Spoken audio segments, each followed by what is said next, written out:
Olá, amigo corretor, tudo bem com vocês? Hoje vamos fazer um bate-papo diferente. Como todos sabem, nós estamos no Setembro Amarelo, que é o mês de combate ao suicídio. E hoje vamos falar um pouco sobre a saúde mental. Eu estou aqui com a Mariana Rossi, uma psicóloga clínica. Tudo bem, Mariana? Tudo bem, e você? Tudo jóia. Então, Mariana, para a gente iniciar o nosso bate-papo, por que é importante falarmos sobre a depressão? Bom, o primeiro ponto é que a gente está, o mês de combate ao suicídio, ele traz algumas informações que são relevantes anteriores a gente, de fato, falar sobre o suicídio. Uma delas é a gente entender que a depressão, ela aparece fortemente aí em casos de suicídios, está fortemente linkada a isso. Hoje em dia no Brasil, e até como decorrência da pandemia, o índice de depressivos no nosso país aumentou muito. Hoje a gente já está mais ou menos no índice de 36%, o que dá mais ou menos 16 milhões de pessoas. E a OMS também já fez um alerta sobre isso. A expectativa é que no ano que vem a depressão ela alcance o número 1 no ranking de doenças mais incapacitantes, né? O que de forma é positivo porque traz bastante atenção para esse transtorno que afeta tantas pessoas e que ainda envolve tantos tabus. As pessoas ainda têm muito medo, né? Muita insegurança de procurar ajuda, mesmo se sentindo depressivas, e até por um pouquinho de falta de informação mesmo, por ser tabu, isso afeta muito o nosso comportamento com relação à doença. Ah, interessante. E Mari, qual que é a diferença de estar depressivo e estar triste? Acho que essa é uma pergunta que muita gente faz, né?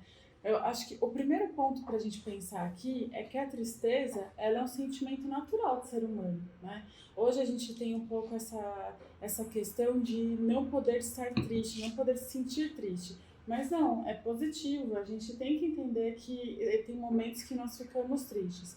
Mas, quando eu estou falando de depressão, eu estou falando de uma tristeza muito profunda e sem um motivo aparente. Eu não sei exatamente por que eu estou triste. E, geralmente, ela não se dissolve, ela não flui depois dos 15 dias.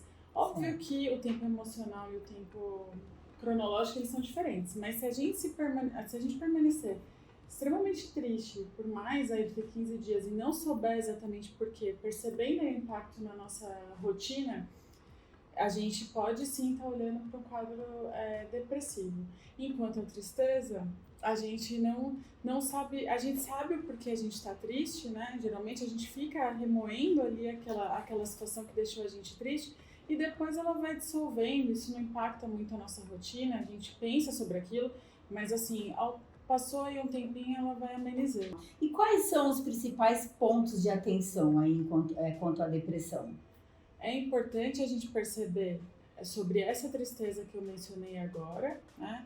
E, ao mesmo tempo, perceber se a gente tem deixado de fazer as coisas que antes a gente gostava de fazer, se a gente tem preferido, de certa forma, se retrair, ficar mais em isolamento, né? Ao mesmo tempo, é importante a gente notar se tem alguma alteração aí no sono, se eu estou dormindo muito, se eu estou com insônia demais, ou até no meu apetite, porque eu posso ter aí uma queda no meu apetite ou eu posso ter fome em excesso, né? Isso vai chegar num aumento de peso.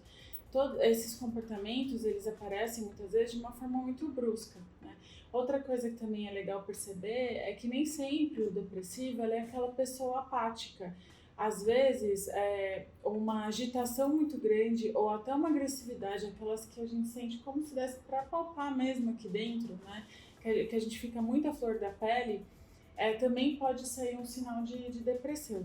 Ao mesmo tempo que alteração no desejo sexual, pensamentos ou planejamento de suicídio, de morte ou de suicídio, também tem algumas questões aí na memorização, então um impacto cognitivo. Tem alguns pontos que são importantes. Vale também ressaltar, gente, que eu não preciso perceber todos esses sintomas. O que os médicos falam? Que eu preciso sim observar essa super tristeza muito intensa e mais ou menos 3 ou 4 mais sintomas desse quadro de depressão clássica, tá? Lembrando que também existem vários transtornos depressivos que têm alguns sintomas específicos. Ah, legal, Mari. E Mari, como que eu faço para ajudar, né, quando eu percebo que a pessoa está passando por esse momento? Qual a melhor forma de ajudar essa pessoa? A primeira sugestão que eu faço, né, é o acolhimento. Né? É a gente, de certa forma, não tentar diminuir o sentimento da outra pessoa. Toda essa tristeza, tudo isso que ela está sentindo todo esse tempo é muito real para ela. E é também muito importante a gente não tratar isso como se fosse frescura, como se ela quisesse chamar atenção, como se fosse uma fraqueza. Porque esses sentimentos são muito reais para ela. Então, quando a gente fala assim, ela não quis mais participar, a gente chama ela para as coisas, ela não vem. Não necessariamente é porque ela não quer estar aí, é porque ela de fato não consegue, né? Quando a gente fala da depressão, a gente está falando de uma doença. Então, ela precisa ser tratada como a gente trata qualquer outra doença. Ela merece o mesmo grau de atenção. Não é uma fraqueza, é um impacto. Quando um quadro depressivo, ele traz aí alterações na nossa química cerebral, né? E também tem aí uma predisposição genética. Então é bem importante a gente entender que tem muita coisa que envolve aquele contexto daquela pessoa que faz com que ela esteja sentindo de fato tudo isso. Então, quando alguém vier te procurar para conversar sobre isso, dê ouvidos, dê seu ombro, ouça de verdade o que ela está falando. Nossa tendência às vezes é querer dar solução, mas na verdade às vezes o que ela quer é só falar, sentir que está sendo ouvida e a partir desse momento ela pode pedir ajuda, mas você também pode oferecer ajuda. Algumas pessoas a gente às vezes precisa pegar pela mão de verdade e levar no médico. Com certeza. Né? E às vezes a gente pode até no clínico geral, se no psiquiatra é uma coisa que ainda é difícil, talvez a pessoa não queira ir. Um clínico geral ele já é capaz de identificar aí os sintomas e fazer um encaminhamento e fazer e dar, né, algumas sugestões ali de ação. Tá? Então é muito importante buscar ajuda. Mari, muito obrigada aí por você ter agregado essas informações, tá, para nós, ter aceito o nosso convite, né? Eu acho que ajudou muito aí as pessoas, né?